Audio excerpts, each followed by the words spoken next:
Hello दोस्तों, मैं आशीष पांडे आपका अपने यूट्यूब चैनल पीसीएस मार्गदर्शक पर स्वागत करता हूं। जैसा कि आप अपने स्क्रीन पर देख रहे हैं, मैं प्रीवियस ईयर क्वेश्चन का एक सीरीज़ लेकर के आ रहा हूं, जिसमें हम आरओ एआरओ से संबंधित जितने भी अब तक प्रीवियस ईयर क्वेश्चंस हैं उन सारे क्वेश्चंस को सॉल्व करेंगे, जिसमें हम 2000 से लेकर के 2023 तक के अब तक के जितने भी आरओ के एग्ज़ाम हुए उन सभी एग्ज़ाम्स के क्वेश्चंस को सॉल्व करेंगे। और क्वेश्चन को सॉल्व करते हुए हम क्वेश्चंस के ऑप्शंस में भी आपको बताएंगे क्या सही ऑप्शन है, और साथ ही साथ हम उस ऑप्शन की व्याख्या भी आपको बताएंगे, ताकि आप उसको एग्ज़ाम में जब जाएं तो आप उस व्याख्या से आप और क्वेश्चंस को सॉल्व कर सकें। और यह एकदम अंतिम प्रहार के तौर पर है आपके लिए, क्योंकि आपको भी पता है कि नवंबर या अक्टूबर सेकंड वीक तक फॉर्म आ जाएगा आरओ एआरओ का। आइए हम अपने घटनाक्रम को आगे बढ़ाते हुए हम सीधे टू द पॉइंट पहुंचते हैं अपने टॉपिक पर, यानी क्वेश्चन की तरफ। जैसे आपकी स्क्रीन पर आपको दिख रहा होगा, सबसे पहला क्वेश्चन यहाँ पर कि निम्नलिखित में से किस अधिनियम में कलकत्ता में सर्वोच्च न्यायालय की स्थापना का प्रावधान किया गया था। क्वेश्चन है, निम्नलिखित में से किस अधिनियम में कलकत्ता में सर्वोच्च न्यायालय की स्थापना का प्रावधान किया गया था। ऑप्शन ए रेगुलेटिंग एक्ट 1773, पिट्स का भारत अधिनियम 1784, चार्टर एक्ट 1813 और चार्टर एक्ट 1833। दोस्तों इसका सही आंसर बताइए क्या होगा। जैसे कि चार ऑप्शंस आपको दिए हैं, रेगुलेटिंग एक्ट 1773, पिट्स का भारत अधिनियम 1784, चार्टर एक्ट 1813 और चार्टर एक्ट 1833।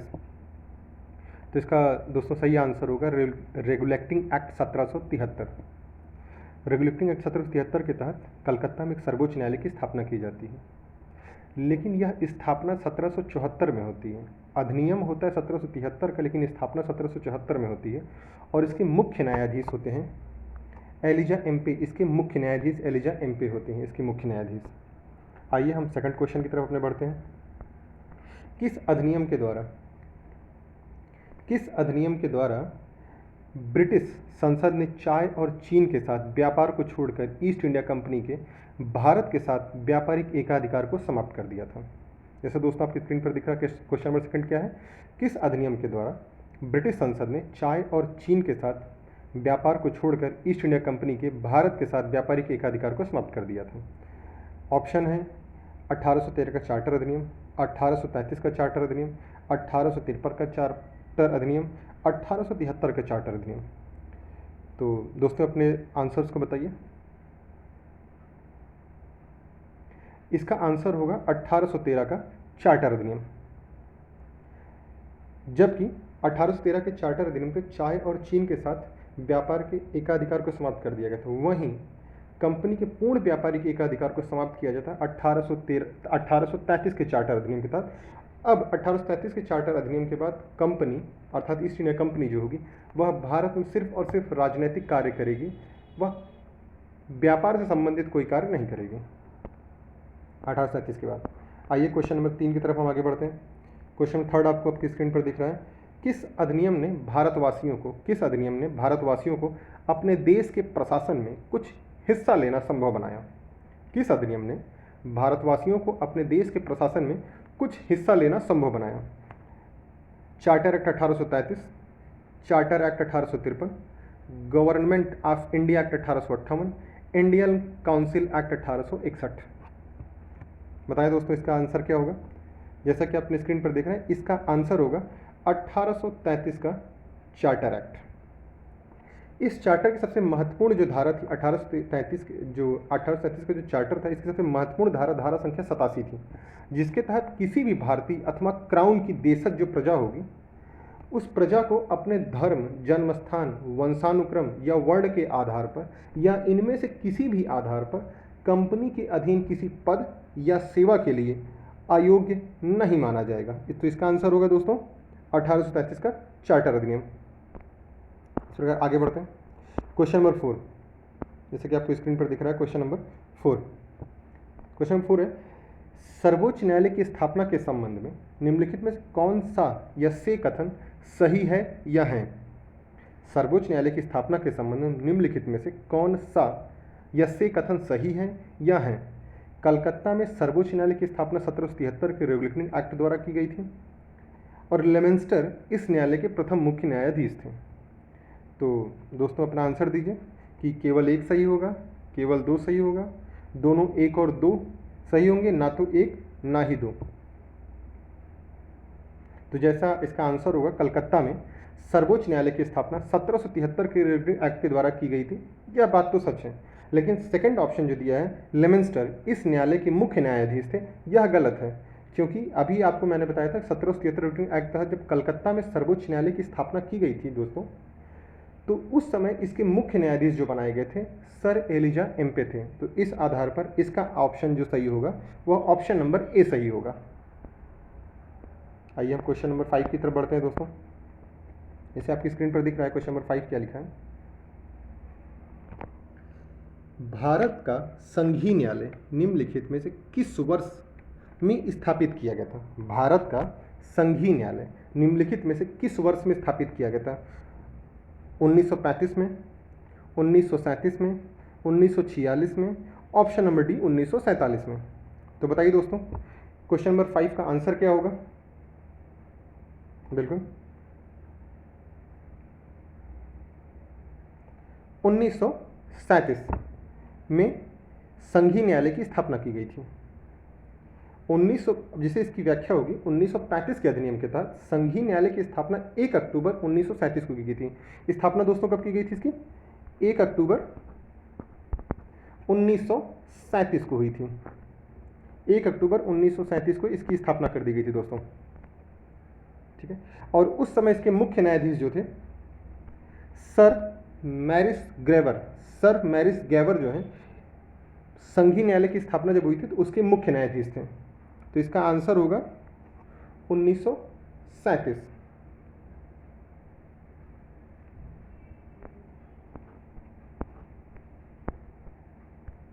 तो क्वेश्चन नंबर 6 देखिए, निम्नलिखित में से किस एक अधिनियम ने भारत में संघीय शासन की व्यवस्था दी थी?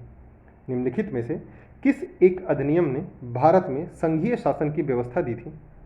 तो ऑप्शन नंबर भारत सरकार अधिनियम 1909, ऑप्शन नंबर बी भारत सरकार अधिनियम 1919, ऑप्शन नंबर सी भारत सरकार अधिनियम 1935, ऑप्शन नंबर डी भारत स्वाधीनता अधिनियम 1947। तो बताएं दोस्तों इसका आंसर क्या होगा?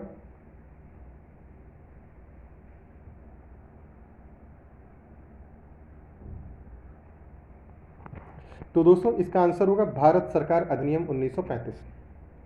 तो भारत सरकार अधिनियम 1935 के तहत ही अखिल भारतीय संघ की स्थापना की व्यवस्था के बारे में व्यवस्था की बात की गई थी, पर जो अखिल भारतीय संघ है वो स्थापित नहीं हो पाया।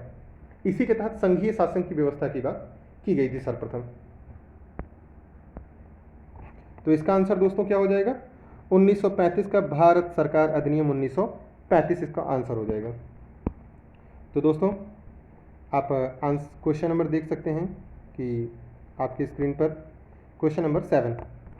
क्वेश्चन नंबर 7 में कि निम्नलिखित में से किस अधिनियम के अंतर्गत भारतीय विधान परिषद का बजट पर बहस करने की शक्ति प्राप्त हुई थी? निम्नलिखित में से किस अधिनियम के अंतर्गत भारतीय विधान परिषद की बजट पर बहस करने की शक्ति प्राप्त हुई थी? तो इसका ऑप्शन नंबर ए है भारतीय परिषद अधिनियम 1861, भारतीय परिषद अधिनियम 1892, भारतीय परिषद अधिनियम 1909 और भारत शासन अधिनियम 1919। तो बताएं दोस्तों इसका सही आंसर क्या होगा क्वेश्चन नंबर 7 का? हाँ आपके ऑप्शन सही आ रहे हैं, बताएं। हाँ तो दोस्तों इसका आंसर होगा भारत परिषद अधिनियम 1909, अर्थात ऑप्शन नंबर सी इसका सही होगा। तो भारत परिषद अधिनियम 1909 के तहत और भी बहुत सारे काम किए गए थे। तो आइए हम इसके बारे में बताते हैं आपको। इसके तहत कार्यों में वृद्धि की गई थी। विधान परिषद में जो विधान परिषद वहाँ पे कार्यों में वृद्धि की गई, और साथ ही लेकिन जब कार्यों में तो वृद्धि कर दी गई, बजट पर बहस करने की अनुमति मिल गई उन्हें, लेकिन बजट पर बहस करने की अनुमति के लिए उन्हें 6 दिन पूर्व एक नोटिस देनी पड़ती थी कार्यपालिका को। फिर कार्यपालिका उन्हें अनुमति देती थी, तब वो प्रश्न पूछ सकते थे, परंतु पूरक प्रश्न नहीं पूछ सकते थे। साथ ही साथ उन्हें मतदान का भी अधिकार नहीं दिया गया था। सिर्फ और सिर्फ उन्हें प्रश्न पूछने का अधिकार था, वो भी पूरक प्रश्न नहीं, लेकिन 6 दिन की पूर्व नोटिस देने के बाद। तो क्वेश्चन नंबर 8 देखिए दोस्तों, ब्रिटिश भारत में सांप्रदायिक प्रतिनिधित्व की व्यवस्था निम्नलिखित में से किस अधिनियम के द्वारा की गई थी? ब्रिटिश भारत में सांप्रदायिक प्रतिनिधित्व की व्यवस्था निम्नलिखित में से किस अधिनियम द्वारा की गई थी? तो इसका ऑप्शन नंबर ए भारतीय काउंसिल अधिनियम 1892, मार्ले मिंटो सुधार अधिनियम 1909, मॉन्टेग्यू चेम्सफोर्ड सुधार अधिनियम 1919 और ऑप्शन नंबर डी है भारत सरकार अधिनियम 1935। तो बताएं दोस्तों इसमें से कौन सा ऑप्शन सही है इन सारे में से? तो बताएं दोस्तों इसका सही आंसर क्या होगा? आप हमारे चैनल को लाइक करें और लोगों तक पहुंचाएं ताकि बाकी सभी लोग भी इस चैनल से जुड़े और उनको भी लाभ मिले। और आप हमारे चैनल के संख्या बल को बढ़ाएं, अर्थात हमारे चैनल के सब्सक्रिप्शंस को बढ़ाएं। और हम देखिए एक से एक क्लासेस आपके लिए लेके आएंगे जो आपके एग्जाम्स के लिए बहुत हेल्पफुल होगी। तो बताएं दोस्तों क्वेश्चन नंबर 8 का आंसर सही क्या होगा? तो आंसर नंबर सी सही होगा, मॉन्टेग्यू चेम्सफोर्ड सुधार अधिनियम 1900 नहीं सॉरी दोस्तों, इसका सही आंसर होगा answer number B, Morley Minto सुधार अधिनियम 1909 इसका सही आंसर होगा। और मार्ले मिंटो सुधार अधिनियम 1909 के तहत ही भारत में सर्वप्रथम सांप्रदायिक प्रतिनिधित्व की व्यवस्था की गई थी। भारत में सांप्रदायिक प्रतिनिधित्व की व्यवस्था किस अधिनियम के तहत की गई थी? मार्ले मिंटो सुधार अधिनियम 1909 के तहत की गई थी। और सांप्रदायिक प्रतिनिधित्व के तहत मुसलमानों के लिए पृथक निर्वाचक मंडल का प्रावधान किया गया था। क्या प्रावधान किया गया था? मुसलमानों के लिए पृथक निर्वाचक मंडल का प्रावधान मार्ले मिंटो सुधार अधिनियम 1909 के तहत दोस्तों किया गया था। आइए क्वेश्चन नंबर 9 की तरफ बढ़ते हैं बच्चों। तो जैसा आप अपनी स्क्रीन पर देख रहे हैं क्वेश्चन नंबर 9, केंद्र में द्वैध शासन किस अधिनियम के अंतर्गत स्थापित किया गया? केंद्र में द्वैध शासन किस अधिनियम के अंतर्गत स्थापित किया गया था? तो ऑप्शन नंबर ए 1909 का अधिनियम, ऑप्शन नंबर बी भारत सरकार अधिनियम 1919, ऑप्शन नंबर सी भारत सरकार अधिनियम 1935, ऑप्शन नंबर डी भारत स्वतंत्रता अधिनियम 1947। तो बताएं दोस्तों केंद्र में द्वैध शासन की व्यवस्था किस अधिनियम के अंतर्गत स्थापित की गई थी? तो दोस्तों इसका आंसर होगा आंसर नंबर सी, भारत सरकार अधिनियम 1935। तो भारत सरकार अधिनियम 1935 के तहत ही केंद्र में द्वैध शासन की व्यवस्था की गई थी। आइए तो भारत सरकार अधिनियम 1935 से कुछ प्रावधान को देखते हैं। इसके प्रावधान इस प्रकार थे कि इसी के तहत केंद्र में द्वैध शासन की व्यवस्था की जाती है। साथ ही साथ अब बात किया था नए अखिल भारतीय संघ की स्थापना की बात की जाती है कि एक अखिल भारतीय संघ बनेगा, और परंतु यह लागू नहीं पाया। तो मतलब जो अखिल भारतीय संघ का जो प्रावधान रखा गया था यह लागू नहीं हो पाता है। और जो 1935 का अधिनियम के तहत जो केंद्र में द्वैध शासन लागू किया गया तो 1919 के तहत प्रांतों में द्वैध शासन की व्यवस्था थी। तो अगर पूछा जाए दोस्तों प्रांतों में द्वैध शासन की व्यवस्था किस अधिनियम के तहत लागू की गई थी? 1919 अधिनियम के तहत प्रांतों में द्वैध शासन की व्यवस्था लागू की गई। साथ ही 1935 के अधिनियम के तहत प्रांतों की द्वैध शासन व्यवस्था को समाप्त कर केंद्र में द्वैध शासन व्यवस्था लागू कर दी गई। केंद्र में द्वैध शासन, जो द्वैध शासन शब्द है, द्वैध शासन शब्द के मतलब द्वैध शासन के तहत संघीय विषयों को दो भागों में बांट दिया गया दोस्तों। संघीय विषयों को दो भागों में बांट दिया गया। क्या? एक आरक्षित विषय, दूसरा हस्तांतरित विषय। आइए दोस्तों क्वेश्चन नंबर हम 10 की तरफ आगे बढ़ते हैं। तो आपकी स्क्रीन पर क्वेश्चन नंबर 10 दिख रहा है आपको। निम्नलिखित में से किसने ब्रिटिश भारत में प्रांतीय स्वायत्तता शुरू की थी? निम्नलिखित में से किसने ब्रिटिश भारत में प्रांतीय स्वायत्तता की शुरुआत की थी?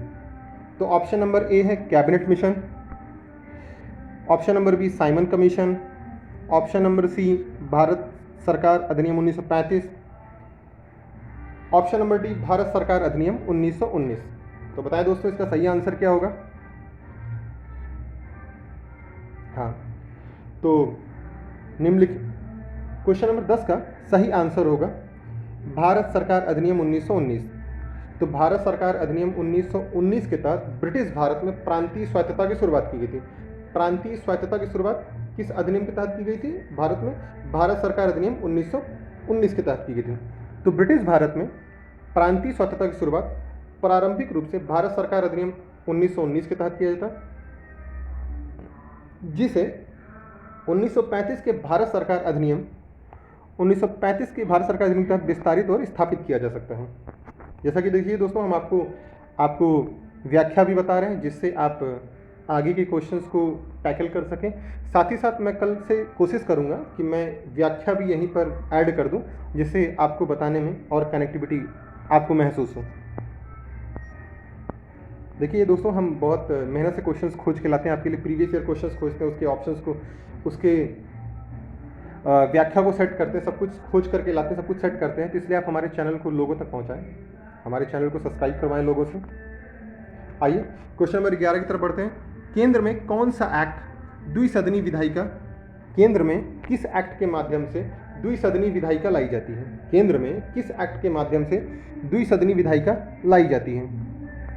तो ऑप्शन नंबर ए 1917 का एक्ट, ऑप्शन नंबर बी 1961 का एक्ट, ऑप्शन नंबर सी 1915 का एक्ट, ऑप्शन नंबर डी 1919 का एक्ट। तो बताएं दोस्तों, तो केंद्र में जो द्विसदनी विधायिका लाई जाती है यह 1919 के एक्ट के तहत लाई जाती है। 1919 के एक्ट के तहत केंद्र में द्विसदनी व्यवस्था लाई जाती है। अब द्विसदनी व्यवस्था के तहत एक ऊपरी सदन होता है, एक निचला सदन होता है। ऊपरी सदन को राज्य परिषद कहते हैं, जिनका कार्यकाल 5 वर्ष होता है। इसमें 60 सदस्य होते थे। इन 60 सदस्यों में से 33 सदस्य निर्वाचित होते थे दोस्तों। कितने? 33 सदस्य निर्वाचित होते थे और 27 सदस्य मनोनीत होते थे। वहीं जो निचला सदन था उसको केंद्रीय विधानसभा बोलते थे दोस्तों, जिसका कार्यकाल 3 वर्ष था। सदस्य 140 थे। 140 सदस्यों में से 100 सदस्य निर्वाचित होते थे और 40 सदस्य मनोनीत होते थे। दोस्तों यह एक शॉर्ट नोट्स जैसा है, तो आप साथ ही साथ जब इस MCQs को देखें तो आप अपनी नोटबुक को लेकर बैठें और इन सारे क्वेश्चंस के आंसर्स को भी लिखते हैं और साथ ही साथ जो मैं व्याख्या बता रहा हूँ उसे भी लिखें।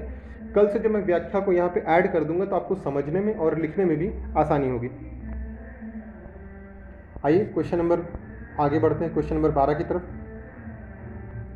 जैसा कि आपको ऑप्शन दिख रहा है क्वेश्चन यहाँ पे, निम्नलिखित में से कौन सा स्थल प्रागैतिहासिक चित्रकला के लिए प्रसिद्ध है? निम्नलिखित में से कौन सा स्थल प्रागैतिहासिक चित्रकला के लिए प्रसिद्ध है? तो ऑप्शन है भीमबेटका, अमरावती, अजंता या बाघ की गुफाएं। तो भीमबेटका की गुफा, अमरावती की गुफा, अजंता गुफा या बाघ की गुफाएं, इसमें से कौन सी ऐसी गुफा है जो प्रागैतिहासिक चित्रकला के लिए प्रसिद्ध है? तो बताएं दोस्तों इसका आंसर क्या होगा? हाँ, तो क्वेश्चन नंबर 12 का ऑप्शन नंबर ए सही होगा, अर्थात भीमबेटका की गुफा जो है यह प्रागैतिहासिक चित्रकला के लिए प्रसिद्ध है, जो कि भीमबेटका गुफा मध्य प्रदेश में स्थित है। तो जहाँ मध्य प्रदेश के रायसेन जिला में भीमबेटका गुफा मिलती है, जो कि एक शैलाश्रय है, वहाँ गुफा है। वहाँ पे इसमें जो प्रागैतिहासिक चित्रकला बनाई गई यह मध्य पाषाण काल से संबंधित है। तो जो भीमबेटका में जो प्रागैतिहासिक चित्रकला बनाई गई है वह मध्य पाषाण काल से संबंधित है। इसी तरह कहा जाए अजंता व बाघ की गुफाएं जो हैं यह भी शैलकृत गुफा का एक उदाहरण है। शैलकृत गुफाओं में यहाँ पे भी मतलब अर्थात अजंता और बाघ की गुफाओं में भी चित्रकला के नमूने हमें देखने को मिले हैं दोस्तों। तो प्रागैतिहासिक चित्रकला के लिए कौन प्रसिद्ध है दोस्तों? तो भीमबेटका की गुफा प्रसिद्ध है। यह कहाँ पर है? मध्य प्रदेश के रायसेन जिला में स्थित है। तो दोस्तों क्वेश्चन नंबर 13 अपनी स्क्रीन पर देखें आप। विशाल स्नानागार किस पुरातत्व स्थल से पाया गया? जो विशाल स्नानागार है वह किस पुरातत्व स्थल से पाया गया है? तो ऑप्शन नंबर ए रोपड़ से, ऑप्शन नंबर बी कालीबंगा से, ऑप्शन नंबर सी मोहनजोदाड़ो से, ऑप्शन नंबर डी हड़प्पा से। तो बताएं दोस्तों इन चारों में से कौन सा आंसर सही है जहाँ पे विशाल स्नानागार के साक्ष्य पाए गए हैं? तो दोस्तों इसका आंसर होगा आंसर नंबर सी, अर्थात मोहनजोदाड़ो। तो मोहनजोदाड़ो की खोज राखालदास बनर्जी ने 1921 में किया था। मोहनजोदाड़ो की खुदाई का कार्य जॉन मार्शल के निर्देशन में हुआ था। अब मोहनजोदड़ो जो शब्द है इसका शाब्दिक अर्थ होता है मृतकों का टीला, अर्थात मुर्दों का टीला। और जो मोहनजोदड़ो है यह सिंधु नदी के लरकाना जिले से पाया गया है। सिंधु नदी के लरकाना जिले, पाकिस्तान से यह मोहनजोदाड़ो क्षेत्र पाया गया, जो कि सिंधु घाटी सभ्यता से संबंधित है। तो क्वेश्चन नंबर 14 की तरफ दोस्तों बढ़ते हैं। कौन सा हड़प्पाई अर्थात कौन सा हड़प्पा नगर 3 भागों में विभक्त था? ऐसा कौन सा हड़प्पा नगर था जो 3 भागों में विभक्त था? ऑप्शन नंबर ए लोथल था, Kalibanga, option number C Dholavira, option number D Surkot था। तो बताएं दोस्तों इसका सही आंसर क्या होगा?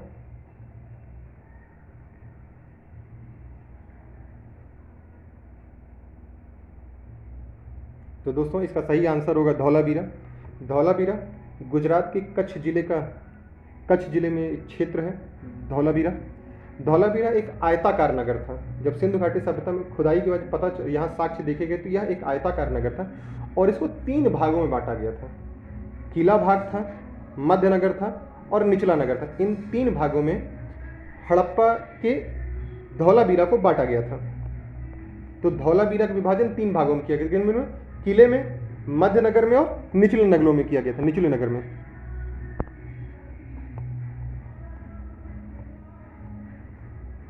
तो क्वेश्चन नंबर 16 की तरफ दोस्तों बढ़ते हैं।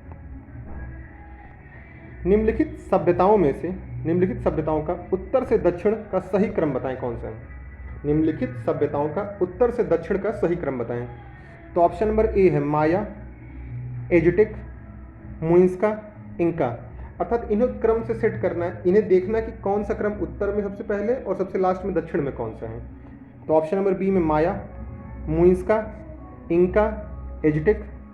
ऑप्शन नंबर सी एजिटिक, मुइस्का, माया, इंका। ऑप्शन नंबर डी एजिटिक, माया, मुइस्का, इंका। तो बताएं दोस्तों इसका सही आंसर क्या होगा क्वेश्चन नंबर 15 का।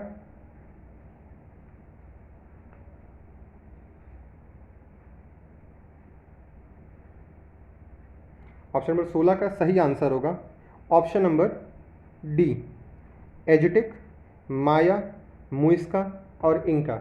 यह सभी मैक्सिको से लेकर के दक्षिण अमेरिका का जो क्षेत्र है वहाँ पे ये पाए जाते हैं। तो आप इनको अगर नेट पे सर्च करेंगे तो इनके सारे क्रम आपको मिल जाएंगे दोस्तों। आइए क्वेश्चन नंबर 17 की तरफ हम बढ़ते हैं।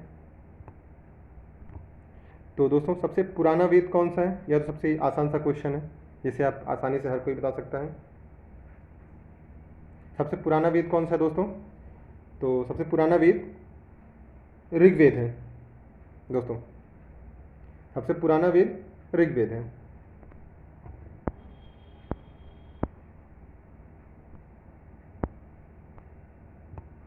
तो क्वेश्चन नंबर 18 आप देखिए। ऋग्वेद है ऑप्शन नंबर ए, स्रोतों का संकलन है ऋग्वेद, कथाओं का संकलन है, शब्दों का संकलन है या युद्धों का संकलन है? बताएं दोस्तों ऋग्वेद क्या है?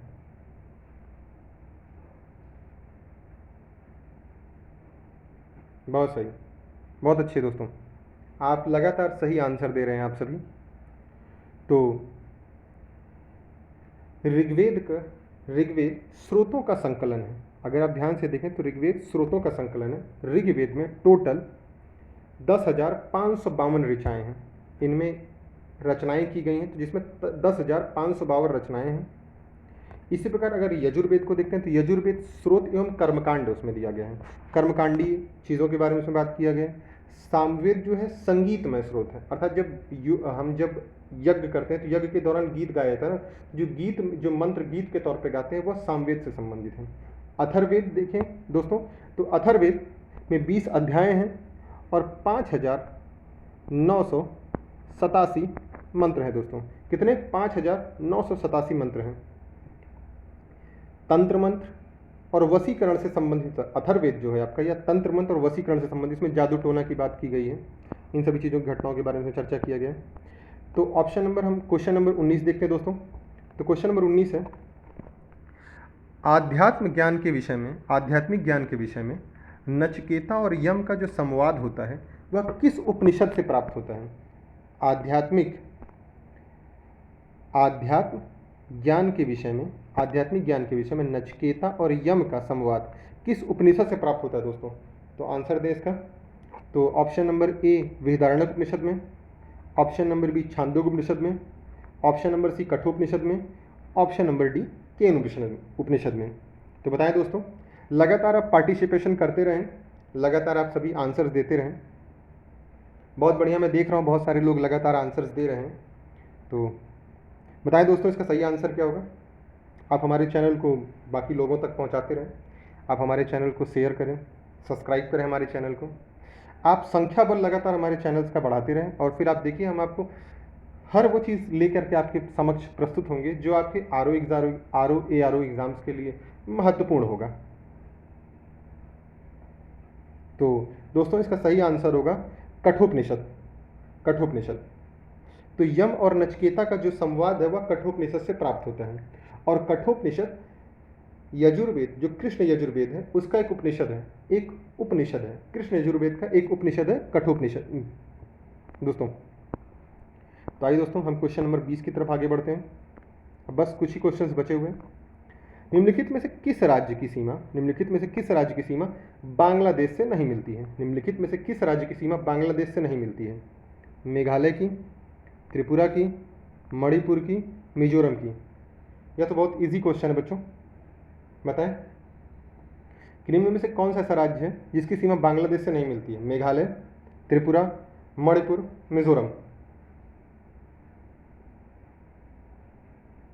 तो दोस्तों इसका सही आंसर होगा मणिपुर। मणिपुर की सीमा बांग्लादेश से नहीं मिलती है। तो आइए देखते हैं बांग्लादेश से लगने वाली सीमाएं कौन कौन सी हैं। तो बांग्लादेश से लगने वाली सीमा मिजोरम है, त्रिपुरा है, असम है, मेघालय है व पश्चिम बंगाल है। तो इस प्रकार बच्चों बांग्लादेश से लगने वाले राज्यों की सीमा 5 राज्य हैं। कौन कौन? मिजोरम, त्रिपुरा, असम, मेघालय, पश्चिम बंगाल। आइए दोस्तों हम आगे बढ़ते हैं क्वेश्चन नंबर 21 की तरफ।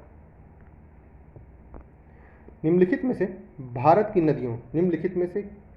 नदियों में से कौन कर्क रेखा को 2 बार पार करती है? निम्नलिखित में से वह कौन सी नदी है भारत की जो कर्क रेखा को 2 बार पार करती है?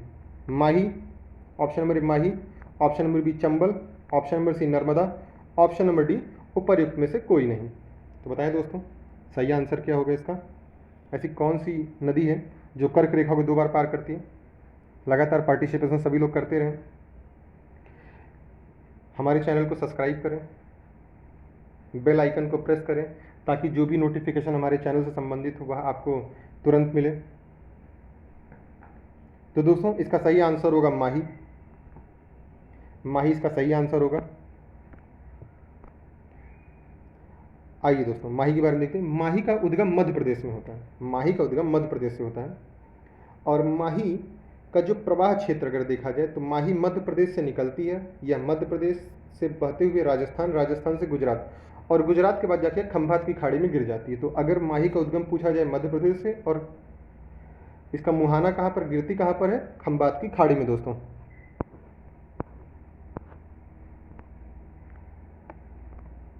इनमें से कौन सा दर्रा दोस्तों, क्वेश्चन नंबर 22 में लिखा है कि इनमें से कौन सा दर्रा पश्चिमी घाट पर्वत श्रृंखला में नहीं है? 4 दर्रे दिए हैं, इसमें से कौन सी दर्रा ऐसा है जो पश्चिमी घाट पर्वत श्रृंखला से संबंधित नहीं है? थाल घाट, ऑप्शन नंबर ए थाल घाट, ऑप्शन नंबर बी भोर घाट, ऑप्शन नंबर सी खैबर दर्रा, और ऑप्शन नंबर डी पाल घाट।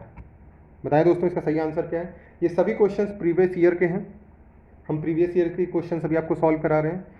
साथ ही साथ हम आपके लिए टेस्ट सीरीज भी लेके आएंगे जिसमें आपको डेली 50 MCQ सॉल्व कराए जाएंगे, जो अलग अलग संस्थाओं से लाया जाएगा क्वेश्चंस आपके लिए।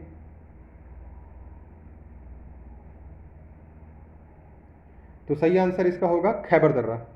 तो ऑप्शन नंबर सी खैबर दर्रा, यह जो है यह पाकिस्तान में है, और खैबर दर्रा पाकिस्तान व अफगानिस्तान को जोड़ता है। खैबर दर्रे से ही भारत में अधिकांशतः अटैक होते थे जो मुस्लिम आक्रांताओं द्वारा किया जाता था।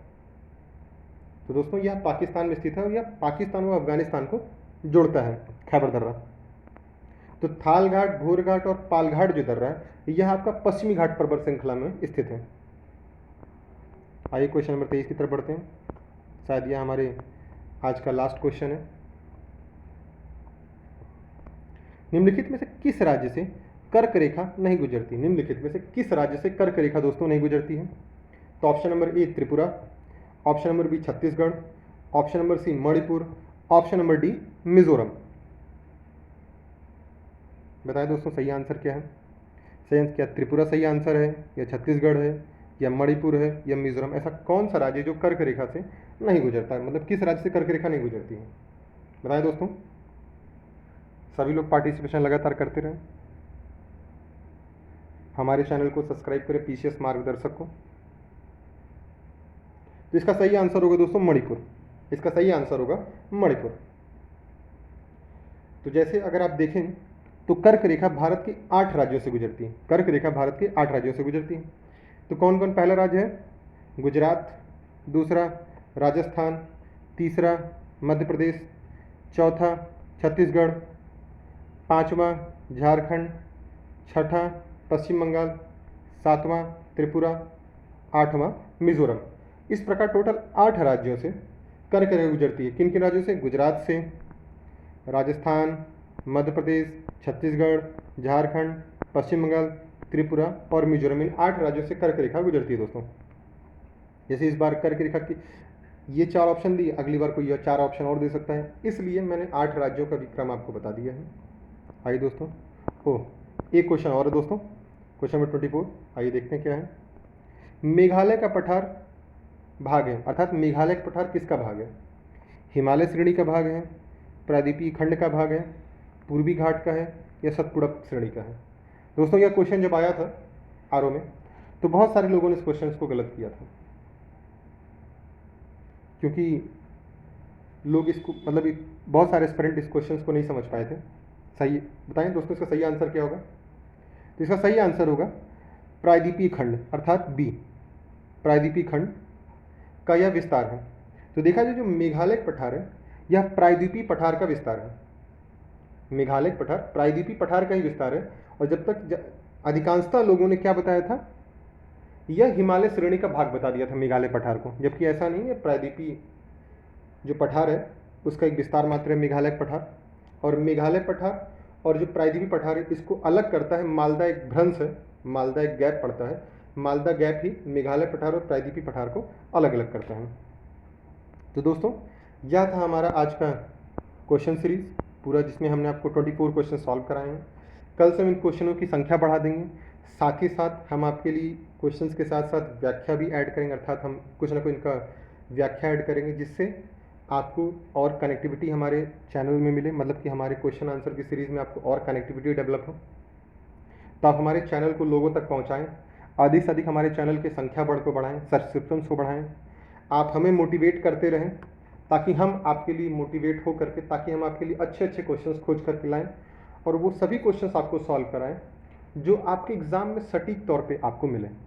इसलिए आप हमारे चैनल को लाइक करें, शेयर करें एंड सब्सक्राइब करें। मैं अपनी बात को यहीं समाप्त करता हूँ। जय हिंद, जय भारत दोस्तों।